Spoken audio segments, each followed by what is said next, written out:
Olá, eu sou o professor Gabriel Vieira e essa é mais uma videoaula de História. Na aula de hoje estaremos trabalhando o assunto de Egito Antigo para as turmas de sexto ano do ensino fundamental.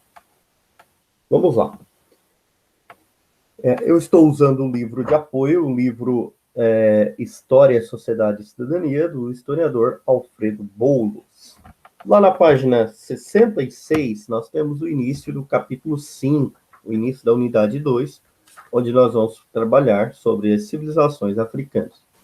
E a primeira civilização africana que nós vamos estudar é a civilização mais importante da história antiga, a mais importante das civilizações africanas, que é o Egito Antigo.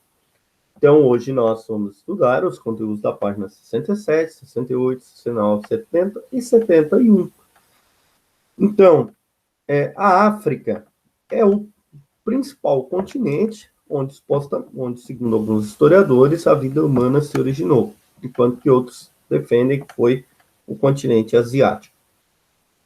Então, a África, ela tem uma organização social e uma organização política muito diferente da sociedade ocidental, da sociedade americana e da sociedade europeia, principalmente.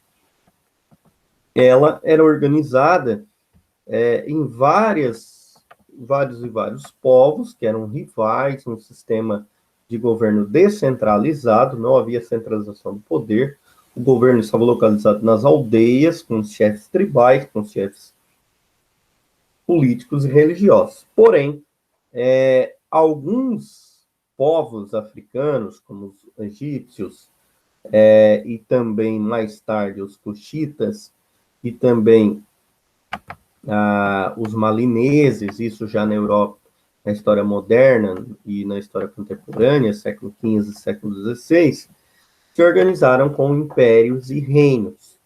Então, nós temos 4 formas principais de organização política na história.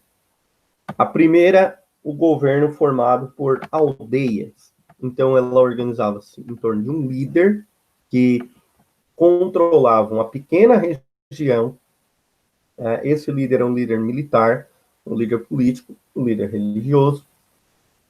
Geralmente, todas as aldeias eram formadas por pessoas com laços sanguíneos próximos, descendentes de um mesmo ancestral, de um mesmo patriarca, e que formava um clã, e ela estava reduzida a um determinado lugar.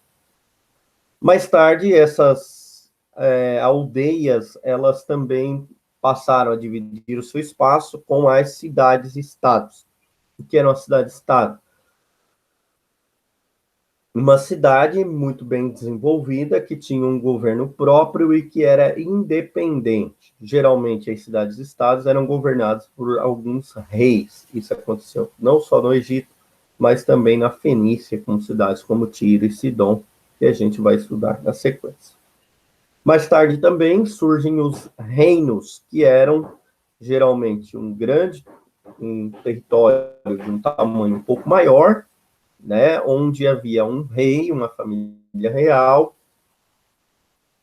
e uma população que dependia e que exercia a sua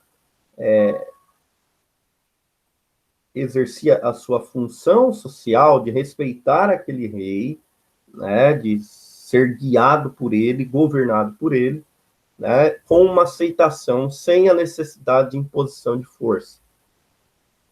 E, por último, nós temos a figura do império, que era, então, um grande território com um rei ou um imperador com um grande poder, onde ele exercia a maior parte desse poder de maneira autoritária, com o uso da força militar,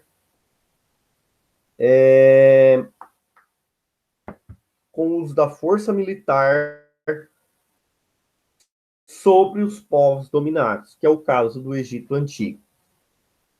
Então, nós temos, então, as 4 formas: aldeia, cidades-estados, reino e império, né? Estão ali na página 67 do livro de História.